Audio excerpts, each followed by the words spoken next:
Why sleeping well helps you learn better. As the end-of-year exams approach, it is better to take care of your sleep, because the performance of the memory depends partly on its duration and its quality. Who has never experienced the ravages of a sleepless night on the concentration before an exam?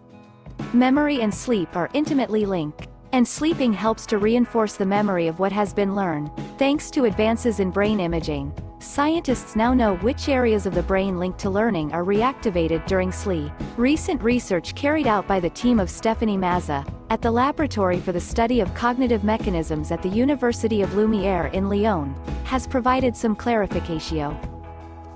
First element, the amount of sleep. You have to have slept enough to be able to retain your lessons, specifies the scientist from the outset. By being sleep deprived, we limit our skills, because we are no longer able to assimilate information correctly. Good nights therefore facilitate memorization, but sleep cycles are also to be taken into account. For Professor Isabelle Arnoulf, neurologist and head of the sleep pathologies department at the Pitié-Salpêtrière Hospital, Paris, these benefits are linked to deep sleep. Finally, sleep makes it possible to sort out the information retained, as shown by a Franco-Belgian study published in the Journal of Neuroscience. The researchers presented around 20 students with words to learn and words to forget, then split them into two groups, one of which was sleep-deprived. 3 days later, all the volunteers had memorized the same number of words to learn, but those who had not slept also remembered a greater number of words to forge. In other words, if the consolidation of learning is not necessarily destroyed by sleep deprivation, sorting is disturbed, hence parasitic information that can seriously complicate the restitution of a lesson. Memorize launch.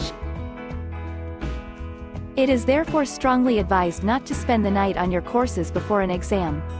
On the other hand, according to Stéphanie Mazza, it seems that there is every interest in reviewing what has been learned during the day before going to bed. Then when waking up in the morning. We discovered this recently by testing the learning of words in Swahili, an African dialect, with students. In practice, 60 young people aged 18 to 25 were separated into two groups and asked to remember 16 words presented in pairs in Swahili and French. Some could work in the morning, then in the evening, others in the evening, then in the morning after having slept. At the end of the first learning session, the two groups obtained equivalent result. At the end of the second session, the discrepancies were obvious. Not only did the sleepers remember 10 out of 16 words right away, compared to an average of 7.5 words for the other group, but it took them half as many tries to find all the words. Clearly, when you revise before and after sleep, you learn faster, underlines Stéphanie Mazza, but the lesson is also retained longer. A week after the tests, and without training, those who had slept remembered almost all the words, 15 out of 16, against 11 out of 16, and they still remembered it 6 months late, a lesson that students would do well to adopt.